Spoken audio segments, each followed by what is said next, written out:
Hi, my name is Ganesh. Welcome to GV Learning Hub. Let's learn few English words and their meaning in Telugu and how to use them in a sentence. First one, abundance, samruddhi. Abundance, samruddhi. There was an abundance of food at marriage.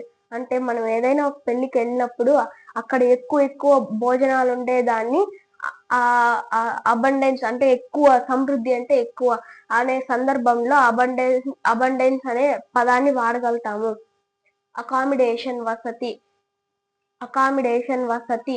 We found good accommodation during our trip.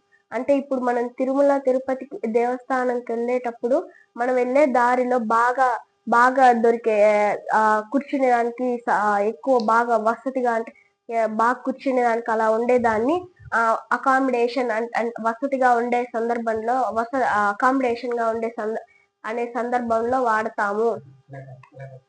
తిరుమలలో నేను తిరుమల తీసుకెళ్ళినప్పుడు మాకు అక్కడ ఉండటానికి బస చేయడానికి అలాగే మాకు ఫుడ్ అన్ని దొరకాలి అనేది చెప్పే సందర్భంలో అకామిడేషన్ అని వాడతాం.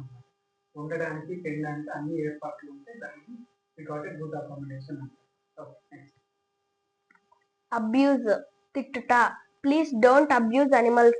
అంటే మనం ఇప్పుడు జంతువుల్ని తిట్టకూడదు, కొట్టకూడదు అనే సందర్భంలో అబ్యూజ్ అంటే తిట్టుట అనే పదాన్ని వాడతాము.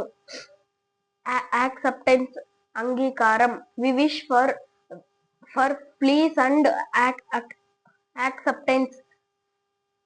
యాక్సెప్టెన్స్. అంటే మనం ఇప్పుడు కులాలు మతాలు అనే కొట్టుకోకుండా తిట్టుకోకుండా ఉండేదాన్ని అక్సెప్టెన్స్, అంగీకారం అనే దాన్ని యాక్సెప్టెన్స్ అనే అంగీకారం అనే పదాన్ని వాడతాము. Accomplishment, Vijaya Sadhana. Learning English language is an accomplishment.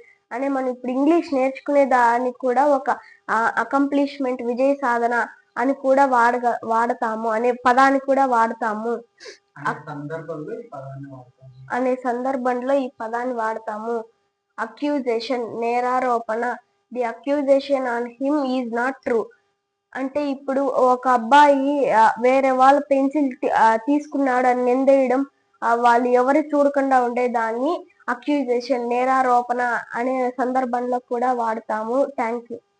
దొంగతనం చేసినాడు లేదు అని కరెక్ట్ గా తెలియదు కానీ అతను చేస్తుంటాడు అని చెప్పే సందర్భం, అతనే చేశాడు అని ఊహించి చెప్పడం అనమాట. దాన్ని అక్యూజేషన్ అంటారు. నేరారోపణ, వాడు చేస్తుంటాడు సరేనా, కానీ అది నిజమో అబద్ధమో అయ్యి ఉండొచ్చు. సరే, థ్యాంక్ యూ.